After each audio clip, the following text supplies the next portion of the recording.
adik-adik daripada SMP Negeri 1 Bungkulu yang pada kesempatan pagi hari ini ada di kantor desa kita.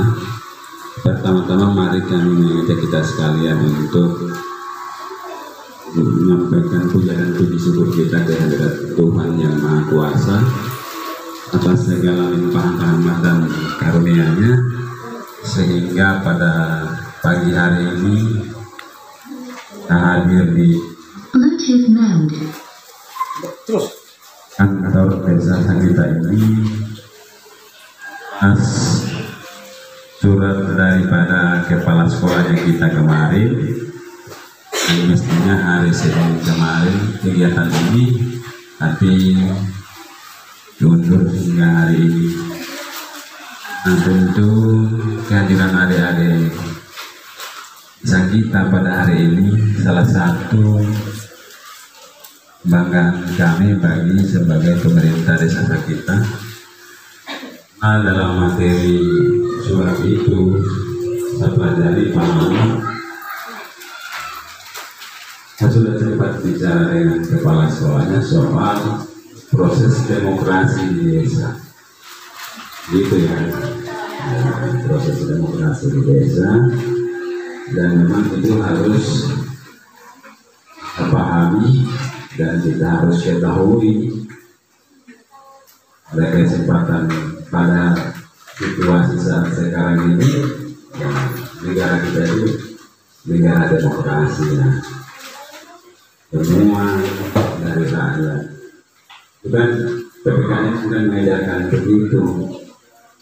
Ya, sekarang mau dicari tahu sampai di tingkat desa. Ya, sampai di tingkat desa. Kalau dulu desa itu ya beda dengan desa sekarang. Kalau dulu pokoknya Pemda. Tapi sekarang desa itu ada menteri langsungnya, ada menteri desa, ada undang-undang desa. Jadi beda desa dengan kelurahan, beda.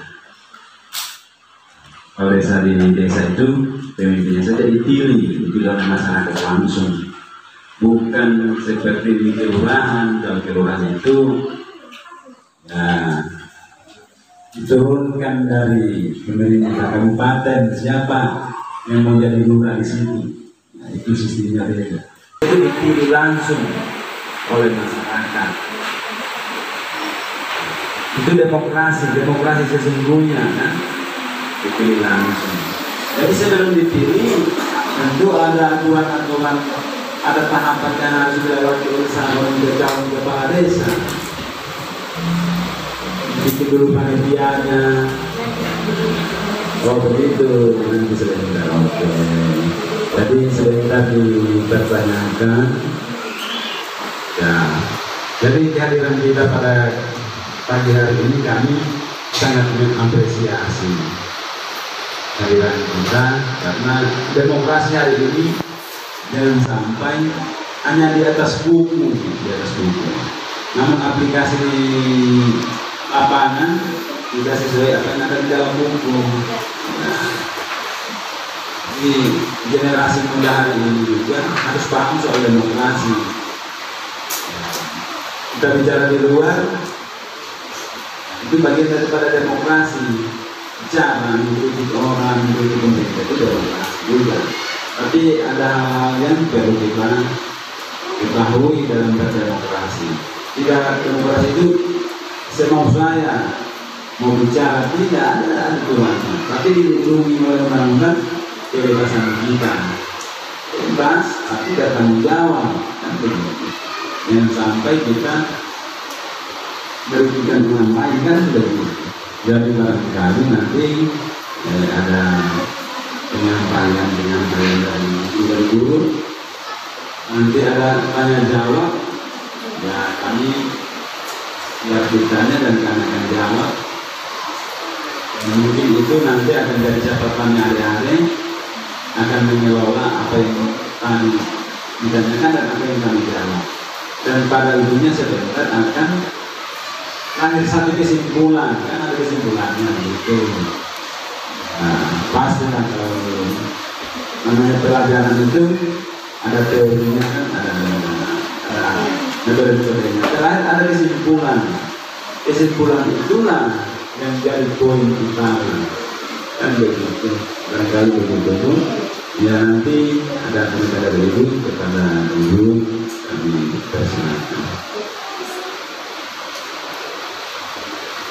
Bismillahirrahmanirrahim. Assalamualaikum warahmatullahi wabarakatuh. Waalaikumsalam warahmatullahi wabarakatuh. Pertama-tama saya perkenalkan diri dulu. Saya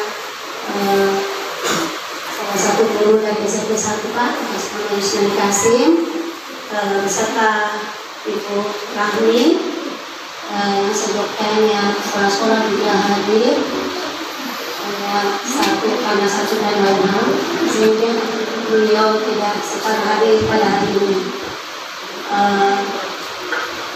Tapi tadi kami dihubungi untuk mewakili beliau, sekaligus mewakili beliau, mengucapkan terima kasih atas kesediaan Bapak beserta aparatnya menerima kami di sini. Dalam rangka kegiatan pembelajaran proyek penguatan proyek pembelajaran profil pelajar Pancasila dengan tema suara demokrasi di desa.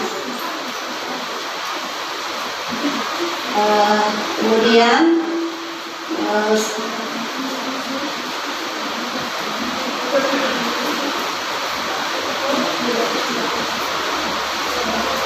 adapun nanti anak-anak kami akan bertanya mengenai demokrasi di desa ini. Sebelumnya itu barangkali anak-anak mau tahu Pak, supaya Bapak memperkenalkan diri, supaya anak-anak tahu siapa kepala desa kita. Ya, ya Kak, saya silakan. Ya, terima kasih. Ya, tidak kenal ya, tidak sayang atau pribahas saya. Jadi nama saya saudara tadi di atas Abdul Hidayat Sos. Saya itu lahir di Sakita tanggal 28 Oktober tahun 1980. Jadi saya lahir itu hari Sumpah Pemuda. Ya, pasti ingat kan Sumpah Pemuda?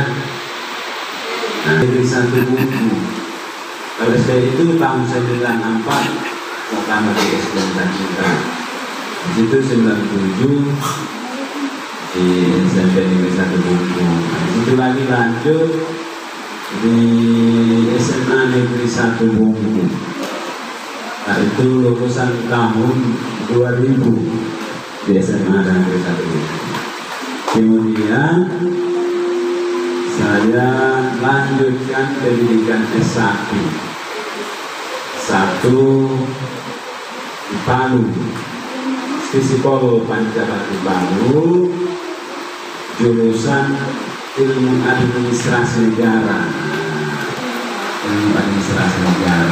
tentang pemerintahan. Ya itu. Dan saya hari ini D, namanya D yang kelima. Yang ketiga itu masih belum sekolah, belum cukup 1 tahun, namanya Muhammad Izzuan. Ada cantik-cantik namanya kan? Nah itulah demokrasi, salah satu demokrasi yang nama. Jadi ada yang mau ditanyakan kita silakan, nanti dipandu oleh Ibu. Silakan. Ya. Assalamualaikum warahmatullahi wabarakatuh. Waalaikumsalam warahmatullahi wabarakatuh. Perkenalkan, nama saya Fira, siswa dari SMP Negeri 1 Bungku. Adapun pertanyaan yang ingin saya tanyakan mengenai profil desa Sakita.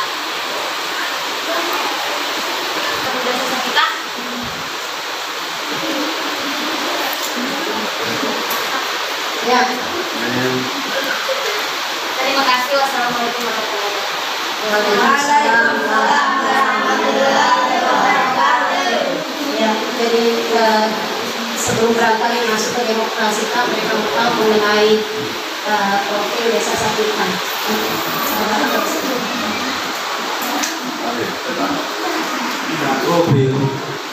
Profil desa. Jadi terima kasih pertanyaan tadi dari profil desa untuk gambarannya kita.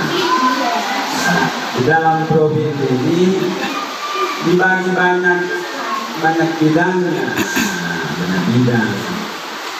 Dan salah satu demografi penduduk dan penduduk Sakitan. Dan penduduk Sakitan itu jumlahnya Sakitan itu 1.897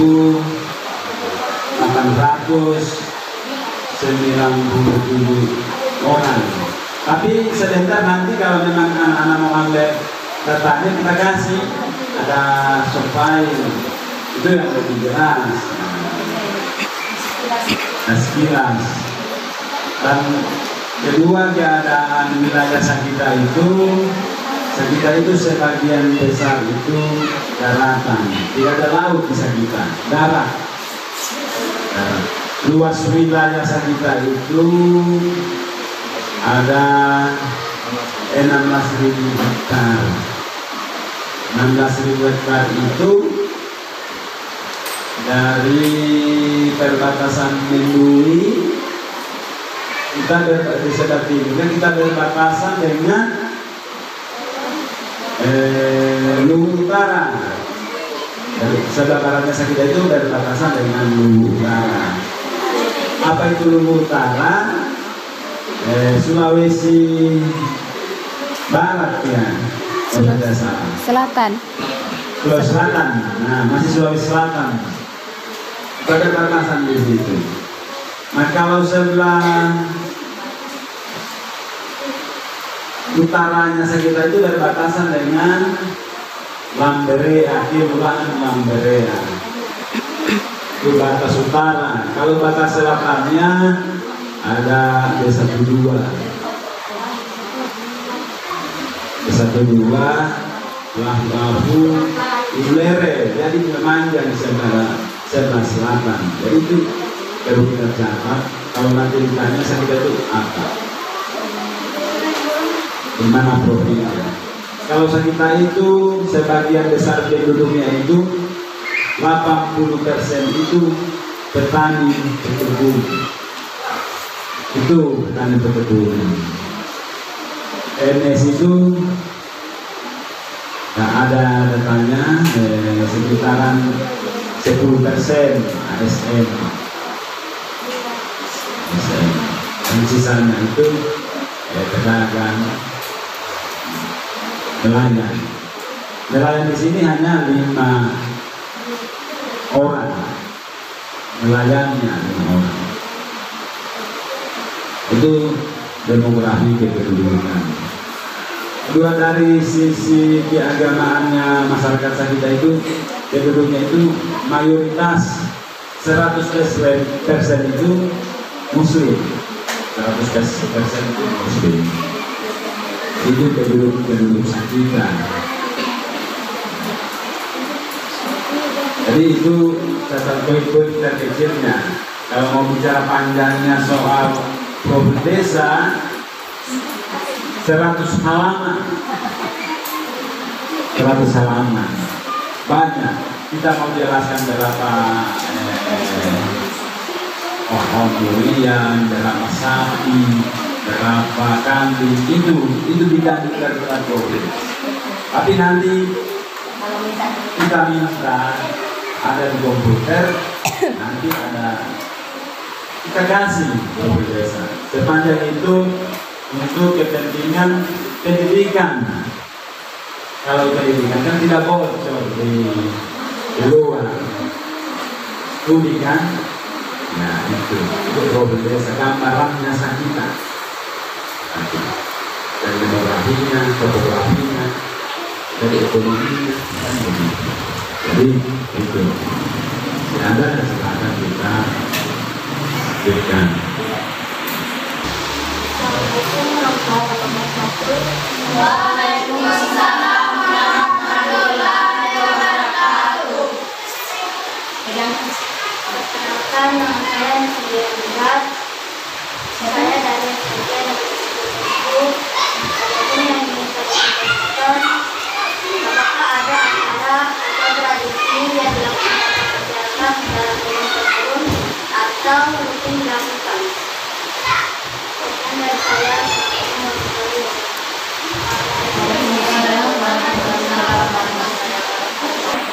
Acara atau upacara atau tradisi yang mau dilaksanakan di desa Sakita itu disampaikan ya, ada Bapak langsung.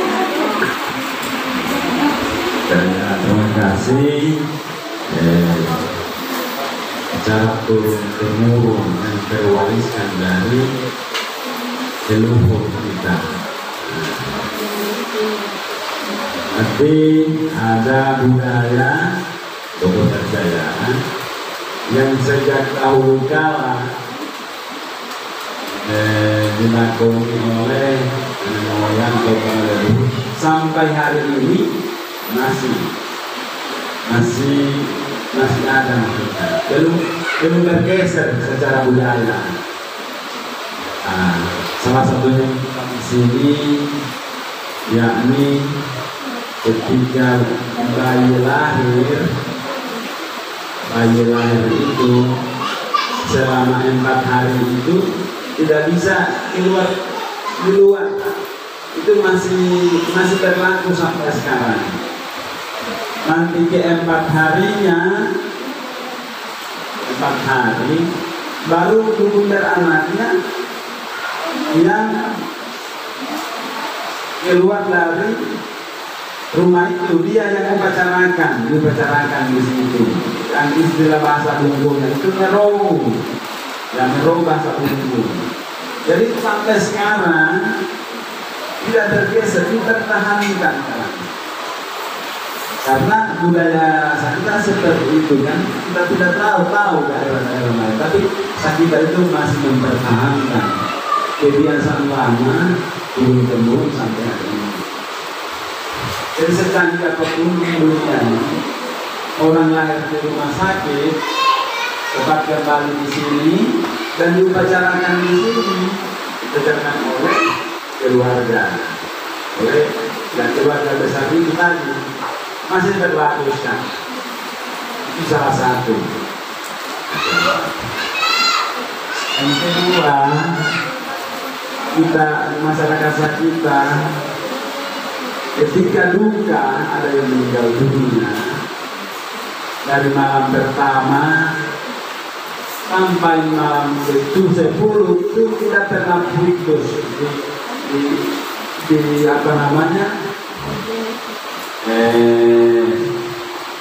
apa itu istilahnya, kan orang Bungku bilang, itu bahasa Bungkunya, memperingati atau mengirim doa kepada almarhum 10 hari. Jadi dipilih malam-malam ganjil, malam start dari malam ke-3, ke-5, ke-7 dan ke-10 ditutup.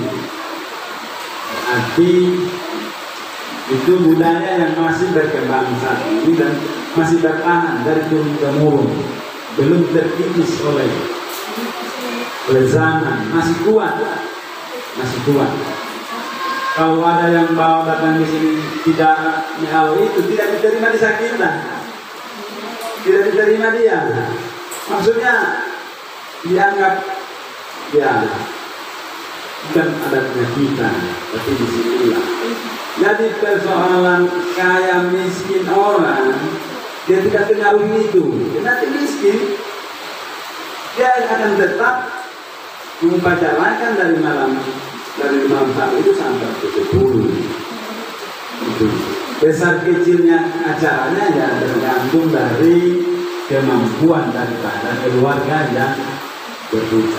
Itu yang kedua. Yang ketiga,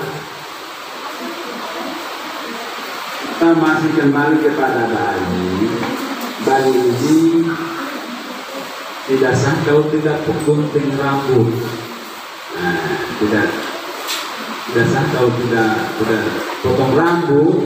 Ya setiap 1 bulan harus melahirkan, potong rambut. Dengan upacaranya berupacara tergeser juga ada syaratnya. Pakai kelapa muda, pakai apa namanya, tanaman-tanaman yang itu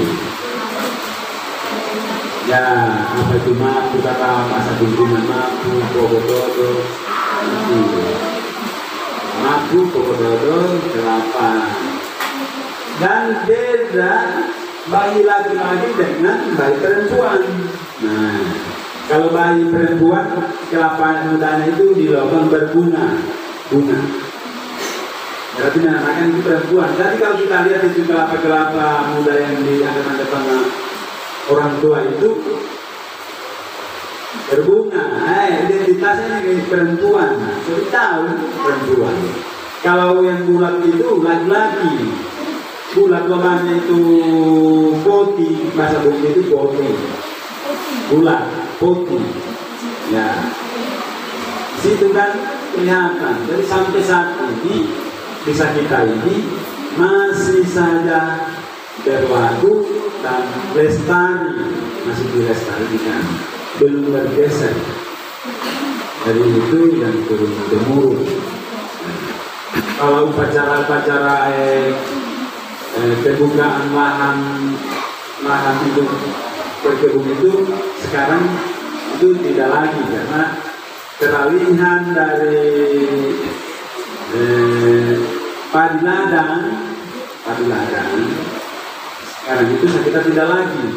Kalau dulu itu banyak di situ budaya yang ada di dalam upacaranya itu tanam padi, paho, besobi itu. Tapi dengan perkembangan zaman itu tidak ada lagi. Terakhir saya dapat juga itu yang namanya mempaho, masih SD. Mempaho, besobi itu potong padi, ya masih SD. Sejak saya SMP tidak ada lagi dalam perubahan. Tapi itu memang biasa. Ini soal sana. Ya begitu. Kira-kira masih ada sebagian. Ya. Ada lagi ya? Ya, silakan. Ya, silakan speaker. Assalamualaikum warahmatullahi wabarakatuh. Waalaikumsalam warahmatullahi wabarakatuh. Kenalkan, nama saya Abdul Sabrian Nurul. Saya dari SMP Negeri 1 Bulu. Ada yang Pak, apakah pemilihan kepala desa di desa kita sama sekali dengan pemilihan presiden? Sebelumnya saya ucapkan terima kasih. Assalamualaikum warahmatullahi wabarakatuh. Ya, terima kasih. Jadi ini bicara tentang demokrasi. Pertanyaannya ini, bagaimana pemilihan kepala desa itu sama dengan pemilihan presiden? Prosesnya itu sama.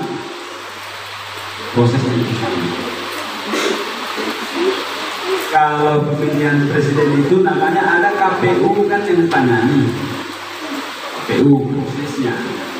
Kalau di desa ada panitia pilkades. Ada panitia pilkades. Dibentuk panitia pilkades. Bentukan panitia pilkades. Nah, setelah terbentuk panitia,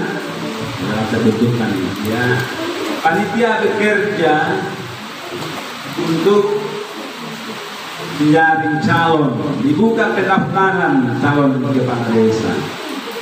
buka panitia calon kepala desa.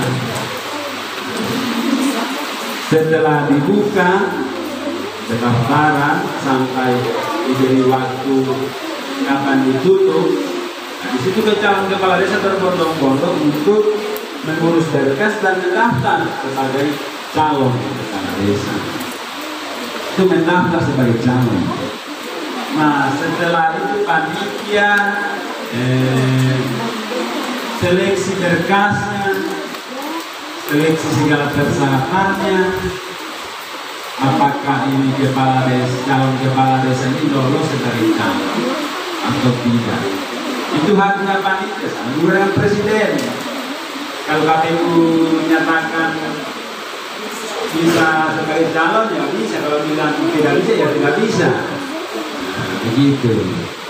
Nah, setelah panitia memverifikasi segala berkasnya dan dinyatakan calon itu lolos, maka calon kepala desa itu diberikan waktu untuk menyampaikan visi dan misinya, atau yang namanya juga kampanye kepada masyarakat dan calon pemilih, kepada pemilih. Mereka calon kepala desa itu mau berkampanye, mau menyampaikan visi dan misinya, mau debat kandidat, itu sudah diberikan. Presiden juga begitu. Presiden kan kalau calon kampanye visi dan misi, kan proses demokrasi seperti itu, supaya masyarakat itu atau pemilih itu mengetahui apa visi dan misinya calon kepala desa itu atau calon presiden itu. Kan ini bukan lagi kita memilih kunci dalam karung ini, menjual kunci dalam karung, kan langsung. Nah, saya suka lihat program kepala desa, calon kepala desa ini, calon presiden ini, misalnya pendidikan gratis misalnya. Aku janji juga kontrak, janji politik kan, begitu. Dan jabatan kepala desa itu jabatan politik, tapi dia tidak lewat partai politik. Kalau presiden lewat calon partai dia calonkan. Nah, beda kan, bedanya di situ. Tapi prosesnya, setelah kita ditetapkan sebagai calon, kita sudah kampanye, maka tibalah waktunya untuk pemilihan. Syarat-syarat pemilihnya yang di calon presiden juga, di calon presiden dengan kepala desa sama juga. Umurnya dari 18 ke atas, sama juga, langsung, tidak bisa diwakili. Memilih presiden kan tidak bisa diwakili. Memilih calon kepala desa juga tidak bisa diwakili, langsung. Ya, namanya sistem demokrasi kita di Indonesia ini sistem demokrasi langsung. Kalau dulu masih zaman dulu itu dipilih oleh di DPR calon presiden. Tapi kalau kepala desa dari dulu dipilih langsung oleh masyarakat. Kalau dulu bedanya orang itu menggunakan tanda gambar, misalnya calon nomor 1 gambar rumah, gambar coklat, gambar perahu, itu logo gambar. Nah, di situ juga dianggap bahwa akan menyalahi juga proses demokrasi. Kenapa dia tidak sesuai dengan proses demokrasi menggunakan tanda gambar lain? Misalnya, saya ini kalau nomor 1 menggunakan coklat. Kalau orang suka coklat, kan bukan suka saya, suka coklat kan, maka peluangnya untuk saya menang. Nah, ada yang suka perahu. Ya, kalau di daerah laut, pinggir laut, yang punya potensi dia menanam biasa itu yang perahu, kurang lebih harus juga perahu. Begitu. Dari itu proses demokrasi bahwa masih saja ada kejanggalan, ada fakta. Nah, sekarang itu sudah langsung foto. Kita sudah tahu sendiri kan, si ini, tinggal pilih yang mana. Tidak bisa diintervensi oleh siapapun, tidak bisa dipaksakan, tidak bisa main ruang money politik. Jadi kebebasan masyarakat untuk memilih siapa kepala desa yang akan membawa desa tersebut selama 6 tahun. Masa jabatan kepala desa itu 6 tahun. Kalau presiden itu 5 tahun, beda kan? Presiden 5 tahun, kepala desa 6 tahun, gitu. Jadi itu pemilihannya sama, demokrasi langsung. Ya, begitu. Terima kasih.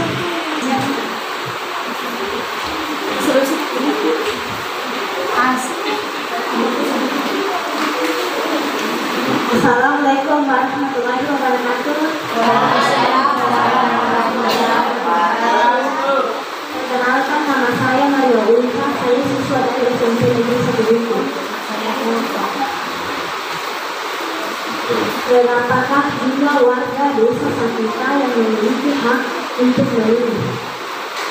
Terima kasih. Assalamualaikum warahmatullahi wabarakatuh.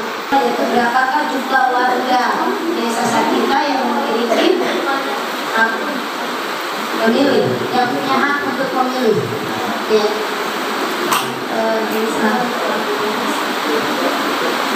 Dan terima kasih pertanyaannya. Ini hak untuk mau memilih. Ini mau memilih. Nah, kalau pemilihan kita itu ada yang itu 1.400 calon pemilih. Udah lama. Tapi sekarang kan berkembang terus ini. Belum ada pendataan secara akurat karena kita menjelang pemilihan 2024. Nah, KPU sekarang bekerja lagi. KPU bekerja mendata kembali berapa pemilih. Ini bicara angka 1.400. Tapi dengan dia pemilih itu berkembang dengan pasti berkembang, bukan menurun jumlah penduduknya. Saya pemilihnya sudah berkembang, namanya tubuh dewasa begitu ya, jadi dengan dari 1.400. Jadi kita lagi menunggu data validnya dari KPU Morowali, akan mendata kembali. Ada jawabannya tadi. Yang mau ikut pemilihan tahun 2020, pemilihan langsung DPRD, DPR Kabupaten, DPRD Provinsi, DPRD RI, DPR RI itu yang mau dipilih langsung, dan pemilihan presiden ke depan 2024. Yang sekitar 1.400-an. Oke, sudah yang semua tadi 1.400, kurang lebih 1.400 warga yang memiliki hak untuk memilih. Mungkin data waktu Bapak seperti berangkat data ini. Oke, selanjutnya siapa lagi? Yang laki-laki lagi. Nah, Abdul Ghani, silakan. Ada pertanyaannya. Oke. Ya, maju, ya, maju. Bisa aja ya. Bisa aja. Siap-siap ke sana. Bisa aja.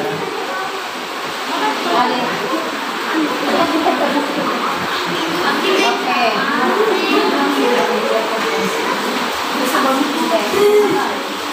Assalamualaikum warahmatullahi wabarakatuh.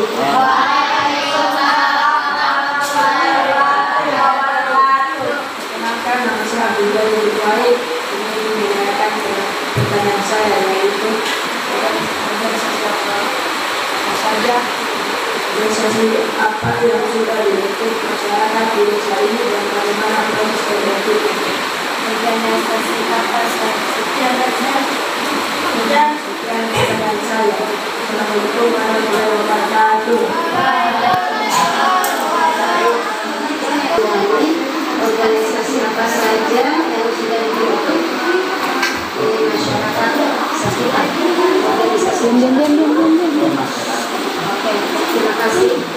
Begitu maksudnya, Gani?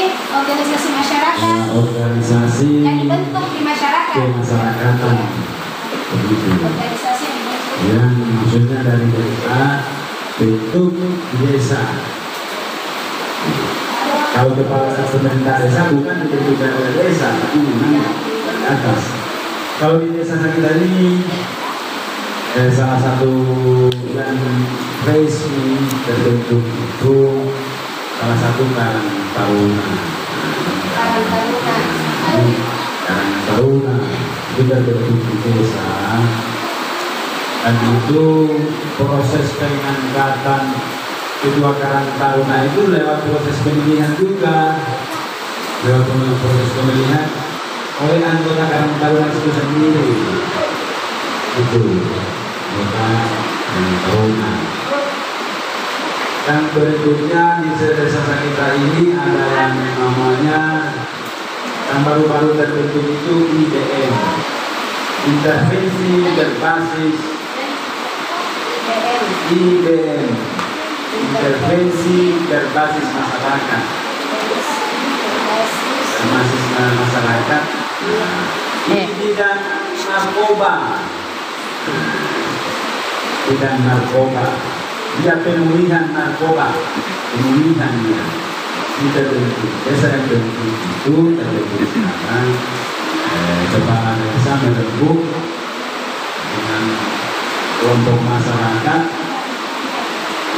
dengan untuk melahirkan satu lembaga namanya yang berbasis intervensi berbasis ke masyarakat.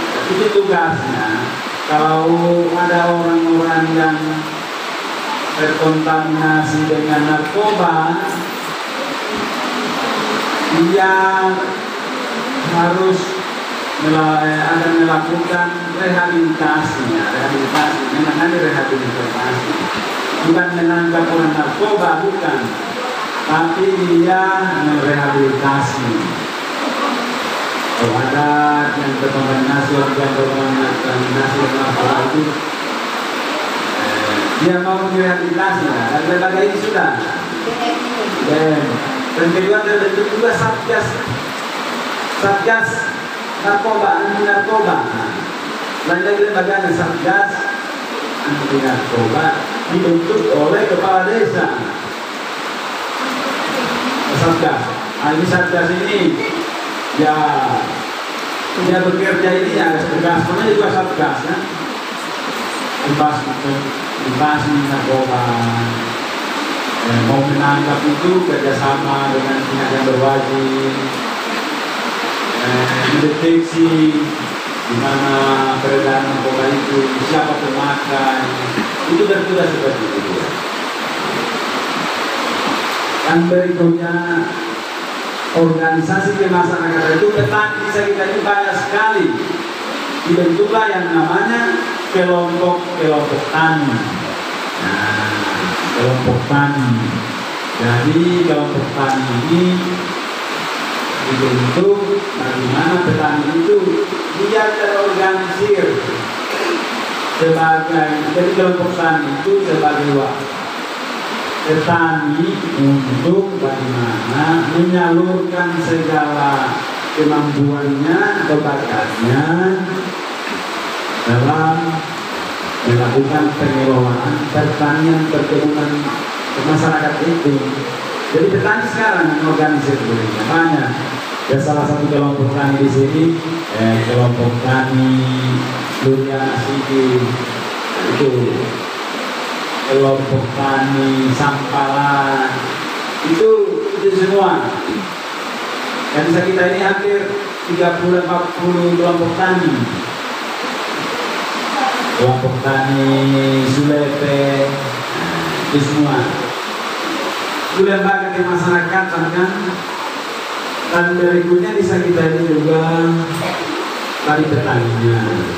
Terbentuk juga untuk peternak sapi. Nah, untuk peternak sapi. Ada juga kelompok ternak. Kelompok ternak.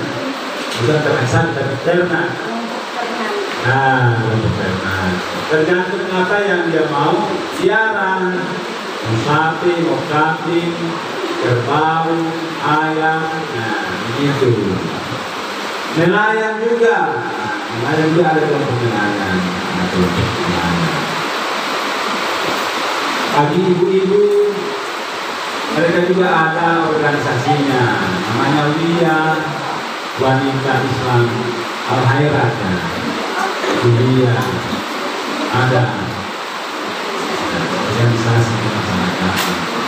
Dan tadinya organisasi ini kan, kalau ada yang tidak pahami, ada organisasi mitra pemerintah, kan mitra pemerintah. Kalau organisasi mafia ya tidak ada, karena mafia juga mengorganisasi dirinya. Tidak ada itu bukan organisasi, itu mafia, bukan organisasi. Organisasi di desa itu PKK, itu organisasi. PKK desa kita organisasi. Nah, itu mitra dari pemerintah. Itu yang sebagian berapa tadi? Nah, itu daripada desa. Jadi kalau masih ada yang mau ditanya silakan, karena ini penting. Jadi memang saat hari ini ada ini meneropong desa itu seperti apa, dan dianggap lagi karakter desa. Ya desa, namanya itu desa, bukan terkotaan kota. Desa, kita desa, jadi kita kenal dari sampai ke dalam-dalam itu desa. Ya, terima kasih.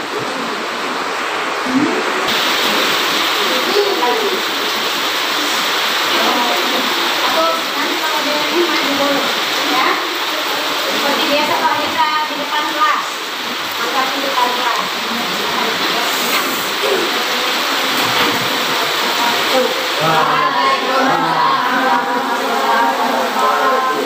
Maka motivasi Robert untuk menjalankan diri sebagai kepala desa, bagian dari salah satu pemerintah.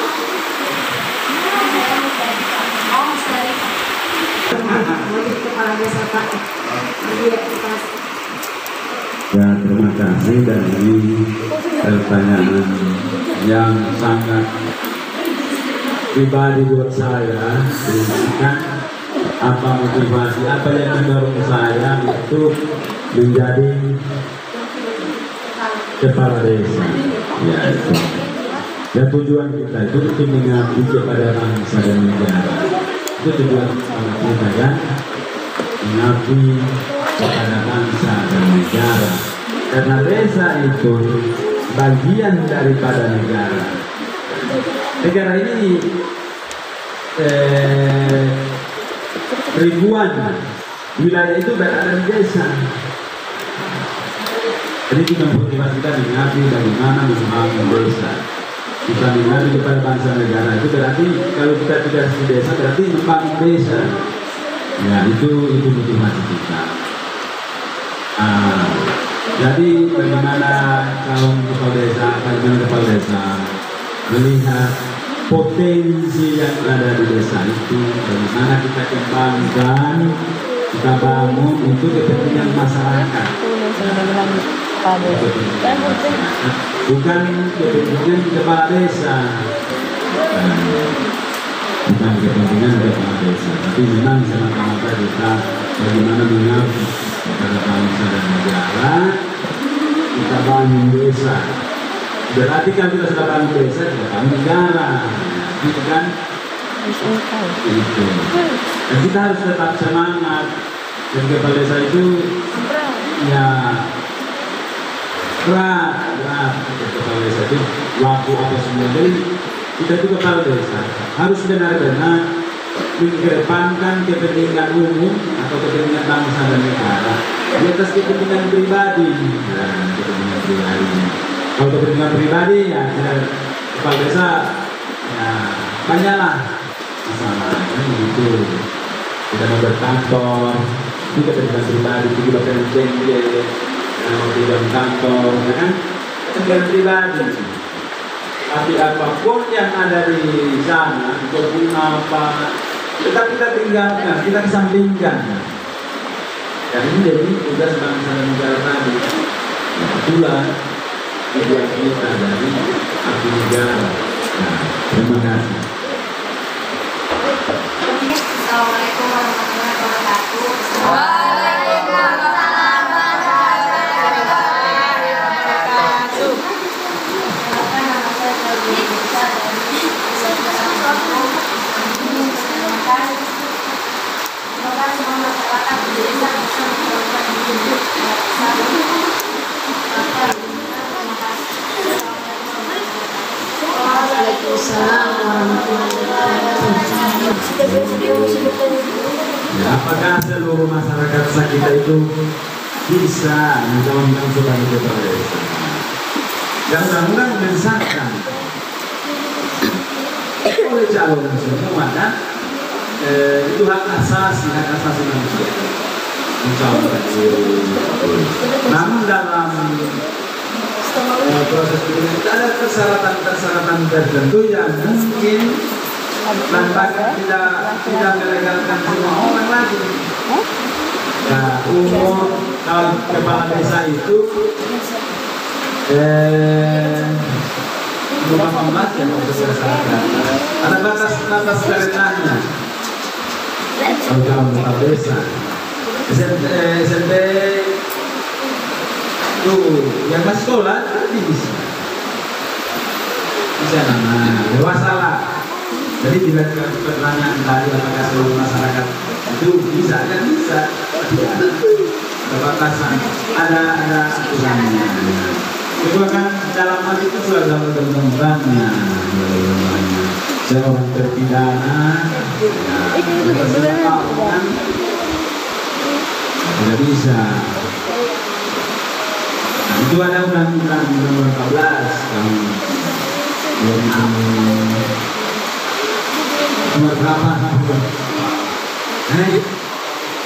Nah, nomor 14 2016 itu undang-undang soal kriteria calon kepala desa. Tapi kalau mau mencalonkan itu silahkan, tidak ada yang mengikuti. Semua berhak.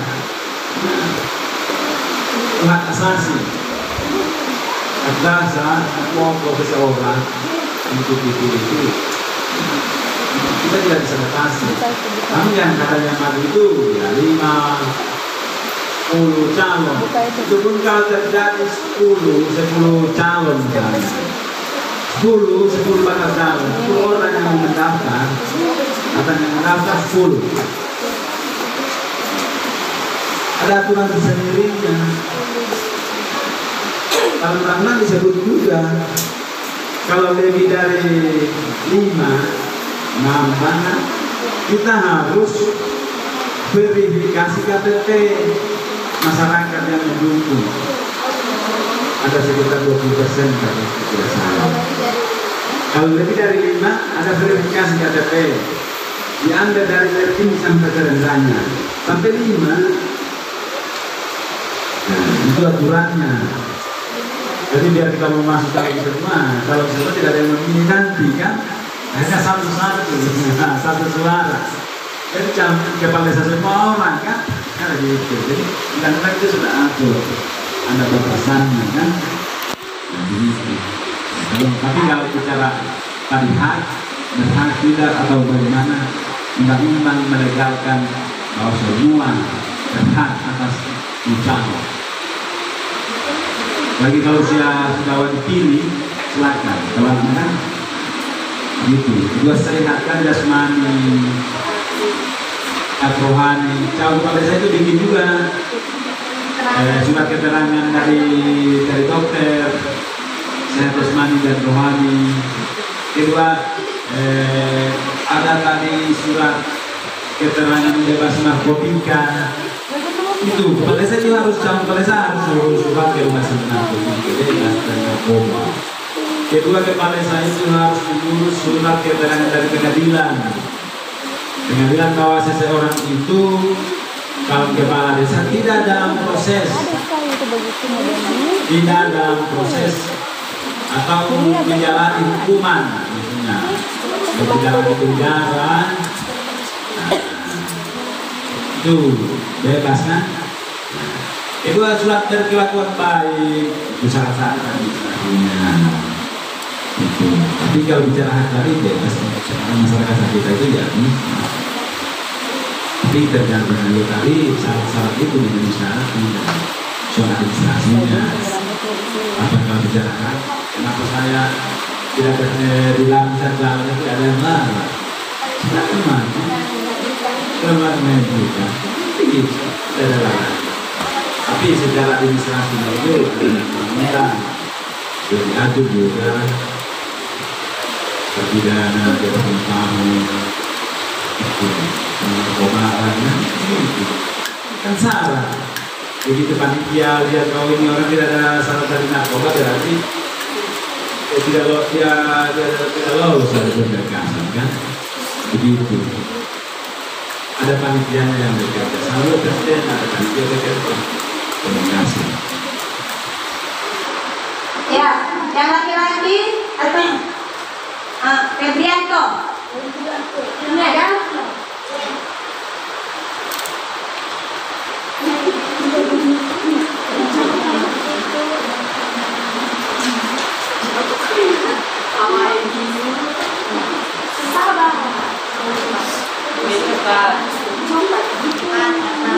Jangan lagi yang sudah. Assalamualaikum warahmatullahi wabarakatuh.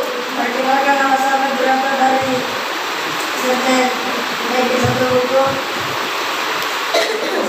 Ingin Bagaimana cara menyampaikan aspirasinya kepada organisasi khusus untuk menyampaikan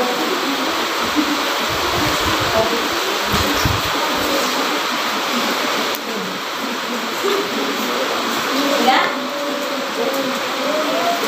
menyampaikan aspirasi tersebut.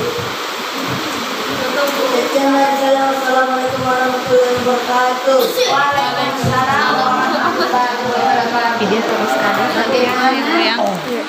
Bagaimana cara masyarakat menyampaikan aspirasinya, mungkin keluhannya atau pendapatnya, kemudian apakah ada organisasi atau mungkin lembaga yang tempat menyalurkan atau langsung ke kelurahan saja? Dari jawabannya kami serahkan ke Terima kasih. Jadi ini persoalan ya, kita dengarkan baik-baik. Karena seperti yang saya pertama bahwa pemerintah desa itu berjalan dengan sesuai aturan. Nah, jadi bagaimana organisasi masyarakat, misalnya masyarakat mau menyampaikan aspirasinya kemana, apakah mau langsung ke kades atau kemana? Ini sebenarnya sama juga dengan pemerintahan pusat. Ini kan bagian dari pemerintahan. Ada namanya eksekutif, kepala desa itu bagian dari eksekutif. Di negara kita ini ada eksekutif kan pemerintah, ada legislatif kan di pemerintahan kita. Di desa juga ada legislatif. Yang namanya Badan Perwakilan Desa (BPD). BPD itu sebagai representatif daripada masyarakat itu. Negara sudah bentuk itu, tapi dia bukan eksekutif atau bukan pemerintahan. Memang perwakilan masyarakat untuk mengakomodir atau menyampaikan aspirasi sebagai penyambung lidah daripada masyarakat. Undang-undang itu sudah mengaturnya apa tugas fungsinya BPD, apa tugasnya kepala desa itu sudah diatur. Bagaimana titik persamaannya di sini, bagaimana mau mencapai satu kesepakatan. Kepala desa juga tidak sengaja berjalan, tidak bisa berjalan sendiri. Itu sesuai dengan fungsinya bahwa suara rakyat itu ada di BPD. Ada suara rakyat di BPD. BPD lah yang melakukan semua menampung semua aspirasi, bukan ke kepala desa. Kalau ada mau mengeluh, mau apa, lari ke BPD, bukan ke kepala desa. ada kebijakan kepala desa yang mungkin menilai masyarakat menilai tidak pas, ke DPD. Ya, dan namanya kebijakan itu pasti akan ada tantangannya, pasti ditantang. Yang namanya kebijakan, ada yang puas, ada yang tidak puas, kan begitu. Begitu. Ada tidak puas, kepala desa saya tidak suka itu apa yang kita bikin, kan begitu. Ada yang mengatakan saya sudah puas, tapi di mana ketidakpuasan masyarakat itu sampaikan ke DPD. DPD itulah yang akan bersuara. Kalau sampaikan ke kepala desa, masa kebijakan kita di situ ditolak kan? Jelas kepala desa akan mempertahankan kebijakannya kan? Maka DPD gunakan sebagai fungsinya perwakilan masyarakat. Jadi itu yang melakukan musyawarah desa itu DPD, bukan kepala desa. DPD musyawarah, kita mau rencana pembangunan ke depan ini apa rencananya yang kita bangun. Ya, DPD itu panggil masyarakat, mari kita bermusyawarah. Maka diundang kemari kita desa ini, ke pemerintah desa itu diundang. Di situ dibahas apa yang mau dibikin. Jadi apapun yang lahir itu dalam pemerintahan yang sudah mau berjalan, semua sudah disetujui oleh DPD. Ya, itu sudah disetujui. Berarti kalau sudah disetujui oleh DPD, berarti sudah disetujui oleh masyarakat kan? Begitu. Sama dengan negara ini. Kalau sudah presiden melaksanakan begini, berarti sudah disetujui semua. Dari 560 orang itu kota DPR, nah itu kalau di DPD ini 5 dia, itu sudah ketentuan 5 anggota DPD, dari ketua sampai anggota lain 5.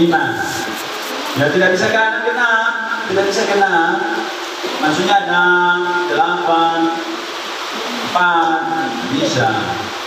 Kalau voting bisa beta, itu kan voting. Kalau ganjil kan, dia putar bagaimana rumusnya, tidak akan pernah sama. Kalau dia kena, 4, 2 pro anggota desa, 2 yang lain kan, mana yang mau diikut? Makanya ganjil anggota DPD. Ya ada 3 orang mendukung, ada 3 orang pentolan itu. Jadi harus dia ganjil. Nah, ganjil karena sebentar di voting. Kalau batu tegang antara pemerintah desa dalam hal ini kepala desa dengan DPD, lakukan voting.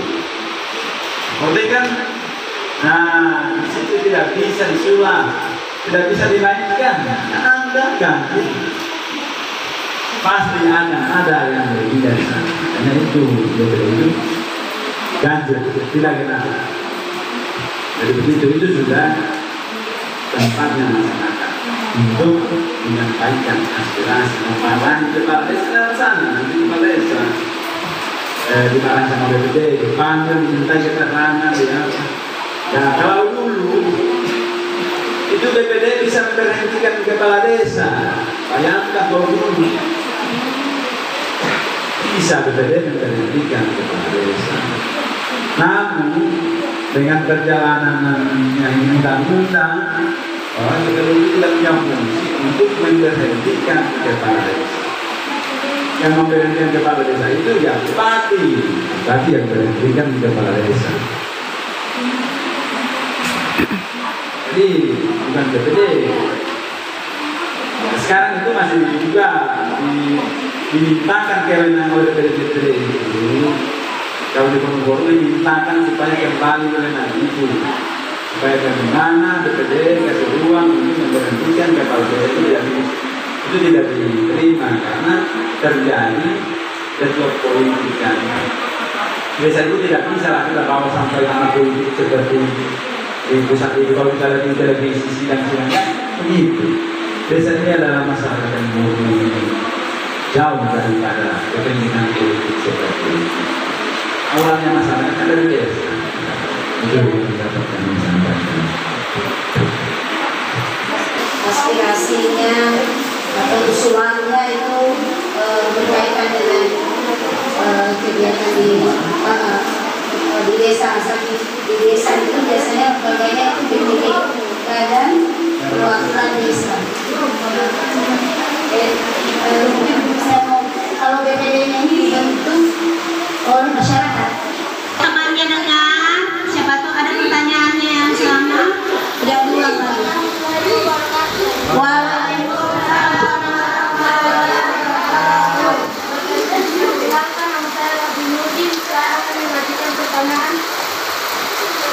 Bagaimana Bapak menerapkan budaya demokrasi di lingkungan masyarakat tersebut?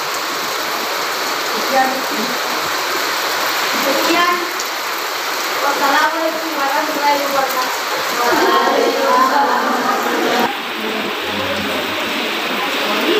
Terima kasih. Jadi pertanyaannya bagaimana kita menerapkan proses demokrasi, budaya demokrasi. Jadi selain yang ada yang diatur sudah normatif, tentu ada juga yang namanya yang kebijakan kan, kebijakan. Yang normatif tidak bisa kita bantah. Ya, tapi ada namanya yang kebijakan. Kalau saya itu menerapkan demokrasi itu, ya istilahnya memang saya terapkan secara murni. Masyarakat itu saya berikan kebebasan untuk menyampaikan pendapatnya. Saya berikan kesempatan untuk mengkritisi kepala desa. Saya berikan kesempatan untuk berkarya, untuk bekerja.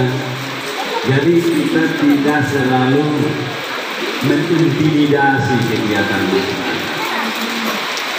Bebas, tapi dalam tanda kutip bertanggung jawab. Itu tanda kutip, bukan sebebas-bebasnya begitu. Silakan, mau mengkritisi silakan, mau mencaci maki kepala desa sebagai pribadi saya silakan.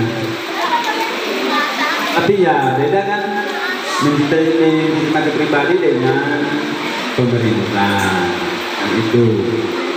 Namun sepanjang itu masih dia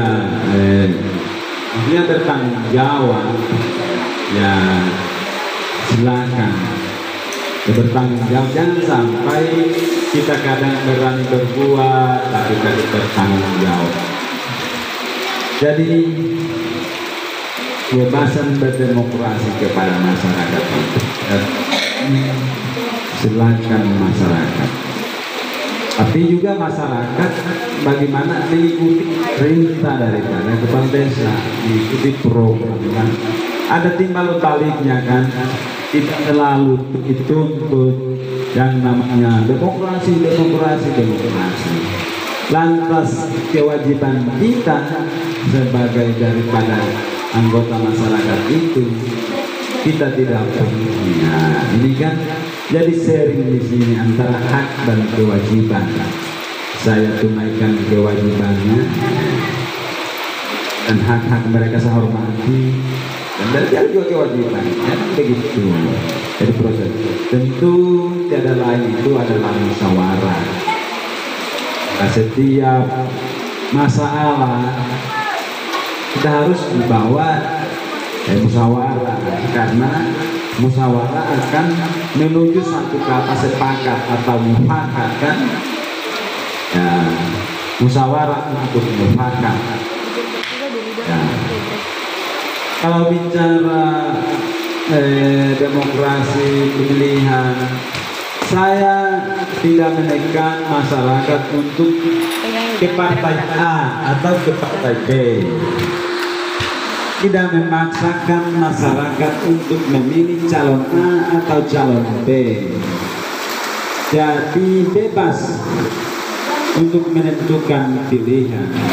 Hanya saja kami sebagai kepala desa itu meminta kepada masyarakat itu stabilitas keamanan harus tetap dijaga, dipelihara. Kendati beda pilihan, beda kandidat, beda partai, ya kan? Partai politik itu salah satu alat demokrasi. Ya, bebas mau jadi anggota partai A, partai B, silakan. Itu demokrasi. Saya saja dengan istri, kalau istri misalnya mau pilih ke partai A, saya ke partai B, ya silakan. Hak asasi kan. Tidak bisa kita tekan orang. Mau pilih. Kalau terpilih ini nanti tidak seperti ini, itu sana kandidat kita. Istilahnya intimidasi politik terlalu tinggi. Kalau saya bebas. Nah, kalau kita sebagai calon kepala desa lantas kita terpilih, kemarin kan ada lawan-lawan politiknya kita, kan begitu kan? Nah, ada yang tidak pilih kita, ada yang tidak senang kita. Nah, namun seorang demokrat, dia bukan partai demokrat ya, tapi visi daripada demokrat, ya, dia berlaku fair. Dia mengganti, dia tidak ada dendam politik lagi. Tapi kalau memang tadi saya misalnya si A tidak pilih saya, tiba-tiba misalnya tergantikan atau tiba-tiba tidak dapat bantuan atau apa, bukan efek daripada suka atau tidak suka, itu bukan efek daripada dampak politik itu, tapi memang mungkin kriterianya atau persyaratannya seseorang itu dia tidak penuhi atau tidak sesuai dengan itu, jadi bebas. Jadi demokrasi, ya makanya seperti saya katakan, seorang demokrat, kan kita jadi orang demokrat, tapi bukan partai demokrat maksudnya. Nah, demokrat kan republik, misalnya ada yang demokrat, ada yang republik. Ya begitu. Ya kalau masih ada silakan. Oke, silakan tadi sambil Warahmatullahi wabarakatuh. Waalaikumsalam warahmatullahi wabarakatuh. Perkenalkan, nama saya Rizky. Saya dari SMP Negeri 1 Buku akan membacakan pertanyaan saya. Sudah sejauh mana visi dan misi Bapak terlaksana? Sejauh mana? Visi dan misi. Sekian penyampaian. Wassalamualaikum warahmatullahi wabarakatuh. Ya terima kasih. Jadi pertanyaan ini sudah sejauh mana kami jalankan pemerintahan sesuai dengan visi dan misi kepala desa. Ya ini tentu kalau kita lihat salah satu evaluasi buat kami kan kita sejauh mana. Nah kalau kami lihat apa yang kami lakukan atau apa capaian kami dari visi kami kemarin yang kami tawarkan kepada masyarakat itu, ya sudah 3 tahun sudah pertengahan perjalanan itu, ya sudah sangat luar biasa.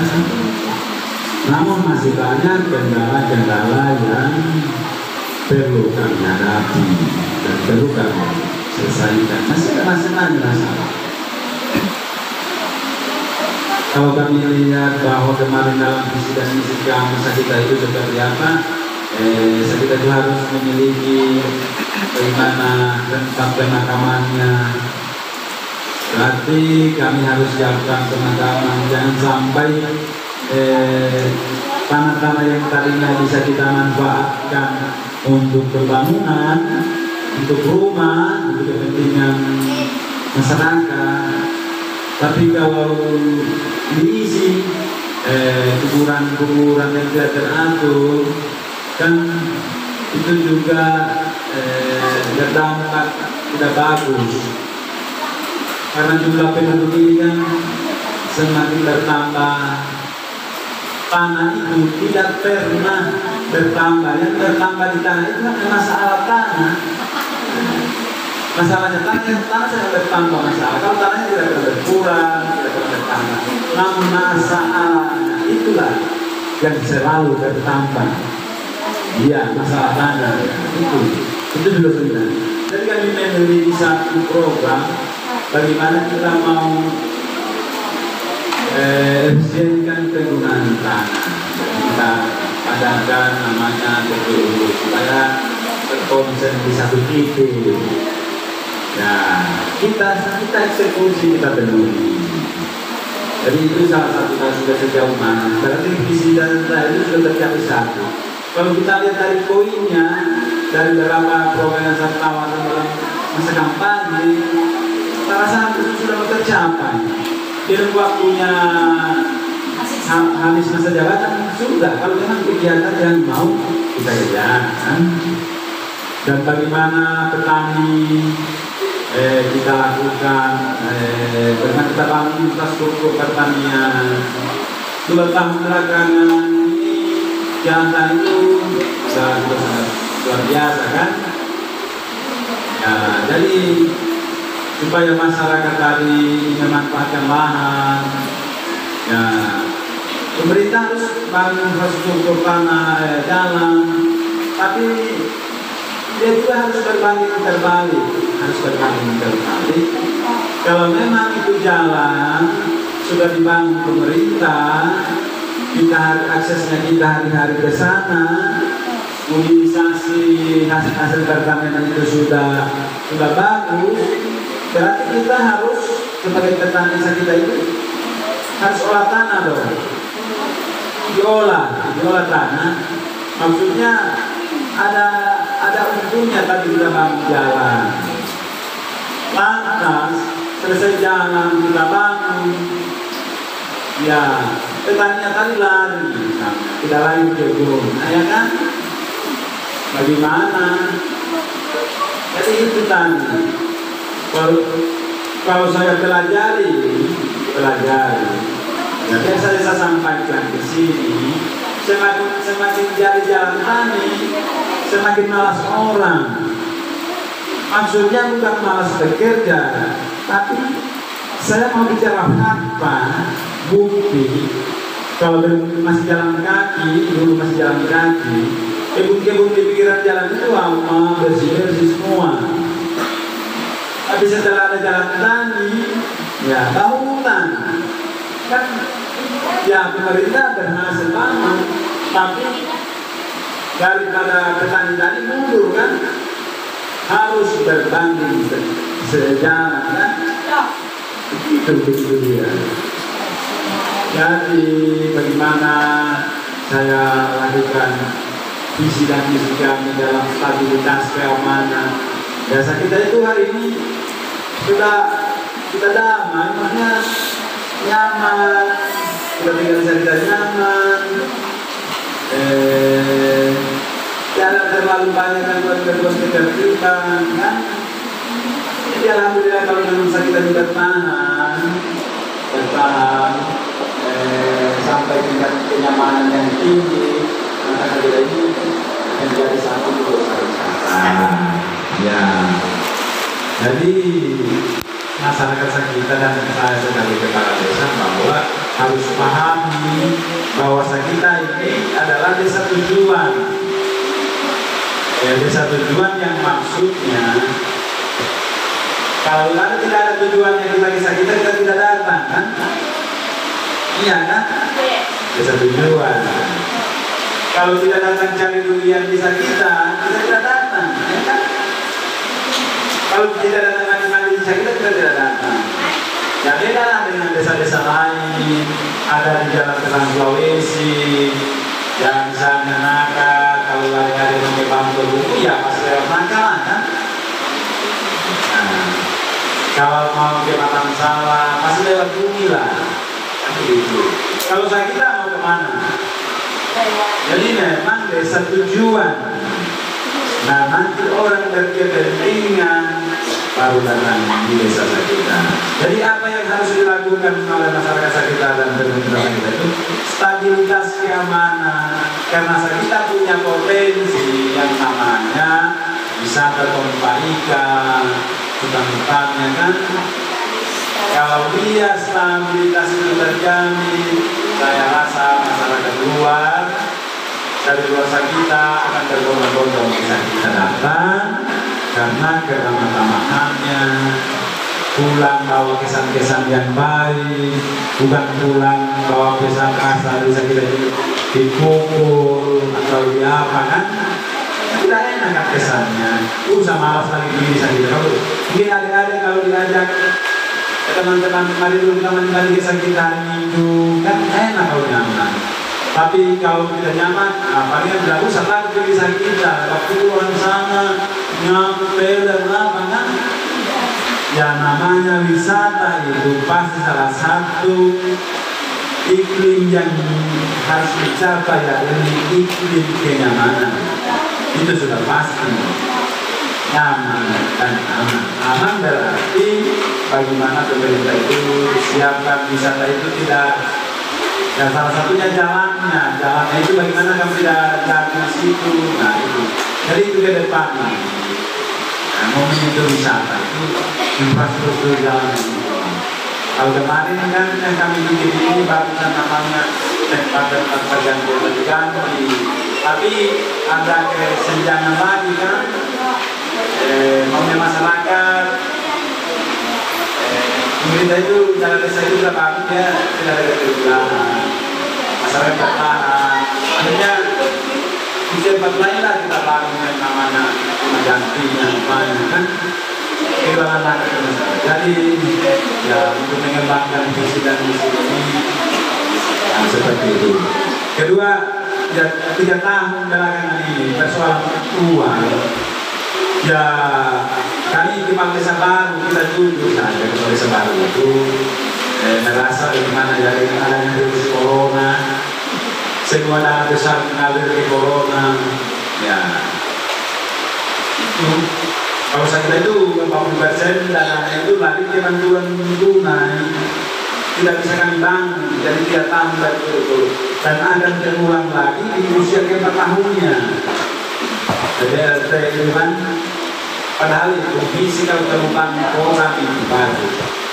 Gimana ya, kalau boleh buat instruksi dari atas bahwa kasihkan masyarakat. Tapi juga masyarakat merasa bagaimana barusan itu kita terima uang tunai kan, cuma masyarakat juga gunakan uang itu sebaik-baiknya. Cuma uang itu harus di pulsa atau gimana kan? Ya kalau pulsa listrik boleh. Tapi kalau HP, game kan, gitu. Nah, terima kasih. Pasti kesimpulannya sudah sebagian besar visi-misi dari kepala desa sudah tercapai. Ada lagi yang mau bertanya? Ada. Sudah kayaknya. Sudah? Sudah. Sudah tercover semua. Sudah? Assalamualaikum warahmatullahi wabarakatuh.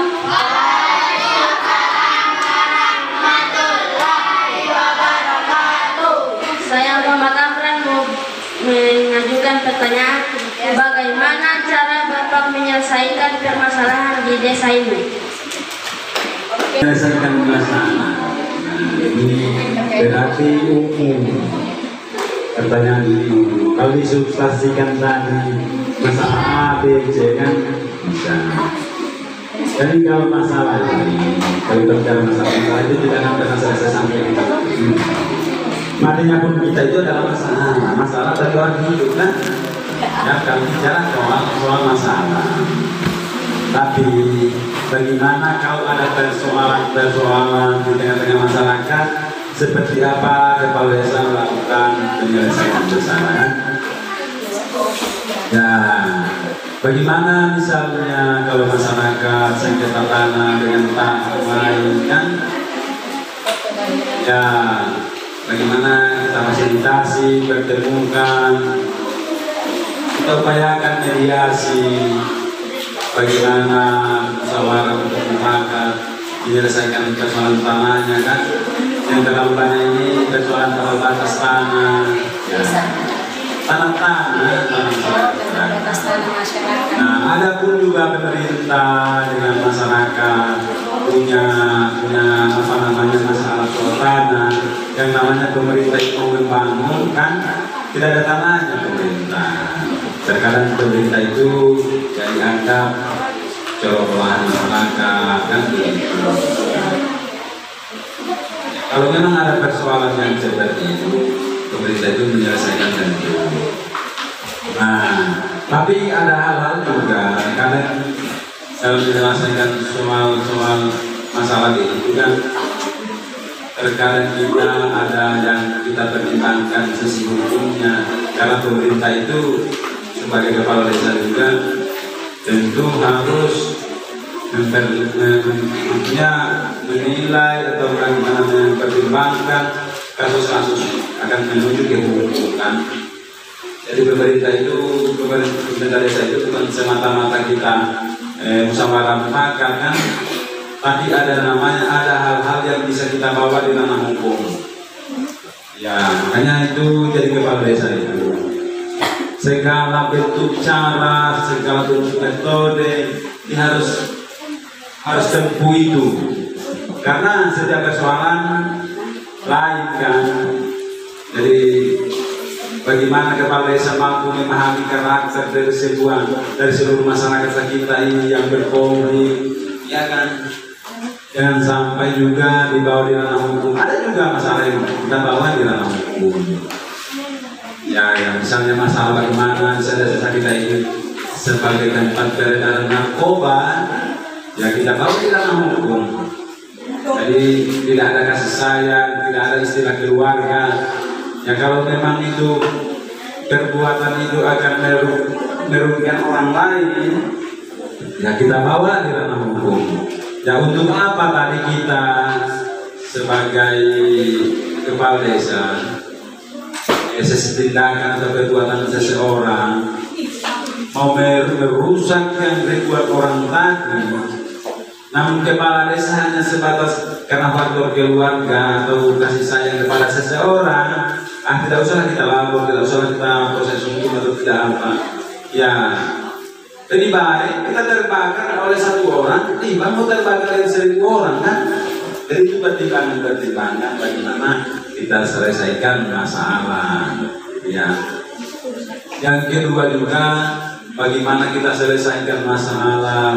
Banyaklah soal keuangan desa itu. Ya kita itu hukum. Dan hukumnya kepala desa salah bisa saja masuk dalam satu proses hukum kan. Jadi kalau saya juga berpikir bahwa jangan sampai sampaikan dan berniat itu jangan sampai saya itu berurusan soal hukum. Ya, karena sepintar-pintarnya orang pasti kalau sudah bicara hukum pasti ada celah masuk sama kita kan. Dan tujuan kita hidup ini untuk berbahagia di atas dunia dan akhirat bukan berada di balik jeruji. Kata Bung Karno itu satu jengkal pun jangan pernah masuk dalam jeruji. Hanya begitu. Kata Bung Karno, apa sih tujuannya Pak Bung Karno katakan seperti itu?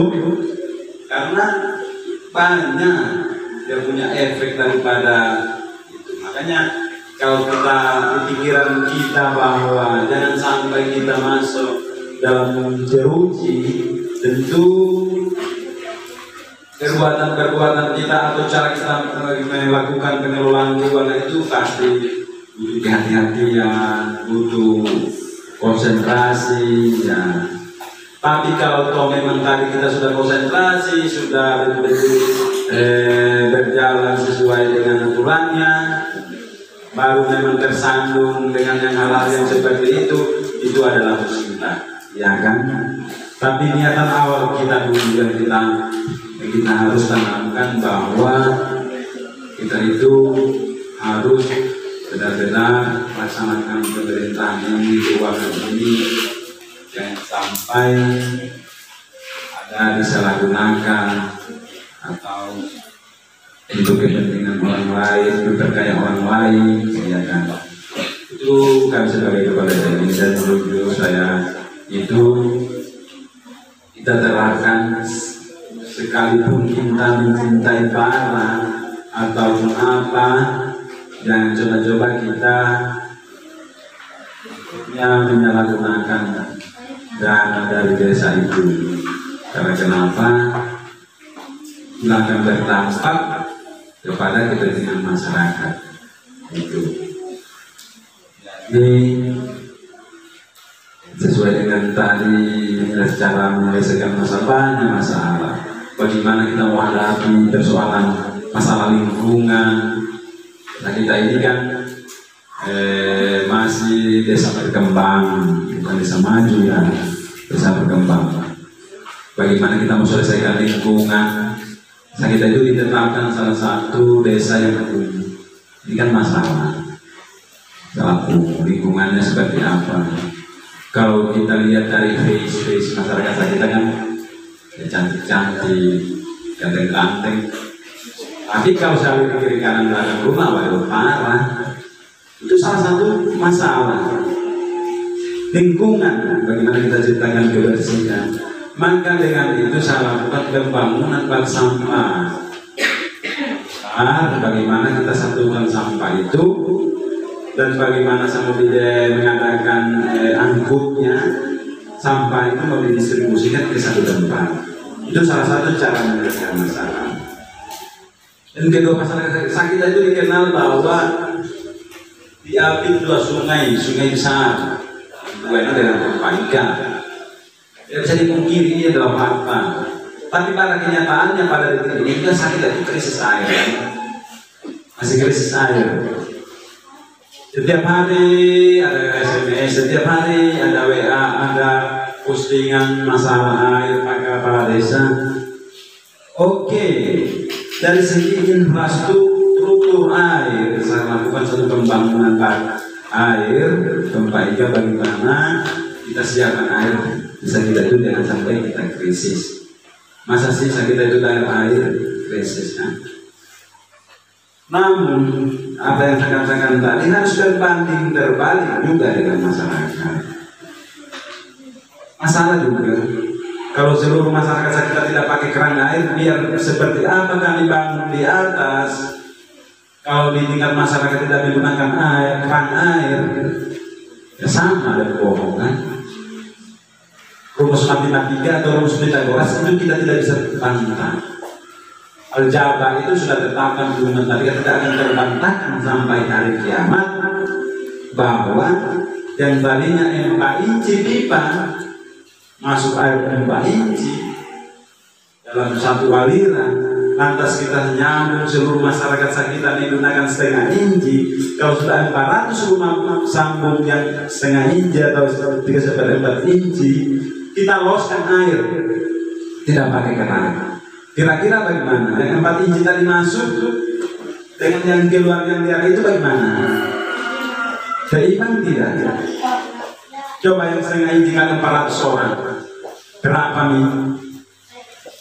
Jadi itu tidak akan pernah stabil dan akan menjadikan krisis. Jadi ini adalah masalah kan? Mari kita selesaikan sama-sama. Kita sama menyelesaikan masalah ini bahwa krisis air itu. Rumus matematika. Karena ada yang kita di sini sudah paham soal matematika. Itu rumusnya. Besar tadi masuk, lantas yang keluar, ya yang tadinya masuk 10.000 liter, tiba-tiba kali 400 orang, bos, sampai 40.000 liter kan? Pasti ada juga. Pastilah tidak ada yang tidak dapat.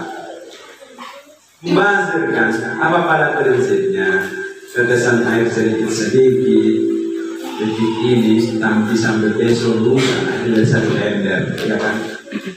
Di Jawa ini bisa bertanyakan soal air satu gelas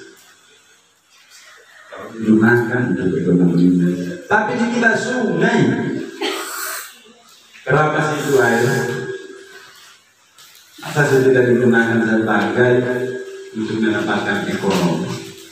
Air kita sudah tahu di masing-masing kurang, akan kita tanyakan, dan kalau ada kali profil desa dibutuhkan nanti Nurani bisa bawa flash, bisa dia ambilkan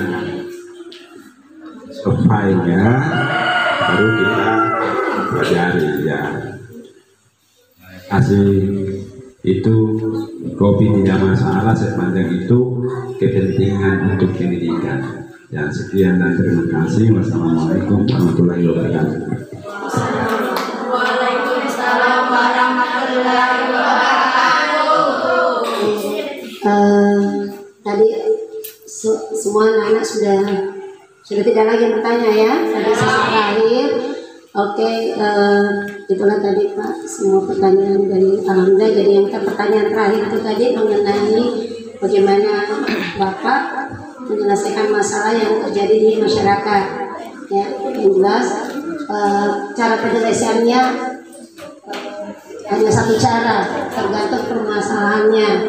Ya, jadi kepala desa, jadi seorang kepala desa memang itu butuh talenta yang ini, karena bukan satu dua orang yang dihadapi, ini satu desa. Namanya satu desa, berbagai macam karakter manusia yang ada dalam satu desa itu yang harus beliau hadapi. Oke Pak, terima kasih banyak, dan kami minta maaf kalau ada hal-hal yang tidak berkenan. Juga mungkin kepala sekolah minta maaf karena tidak sempat hadir bersama kita semua di sini, dan saya akhiri dengan ucapan alhamdulillahirabbil alamin. Assalamualaikum warahmatullahi wabarakatuh.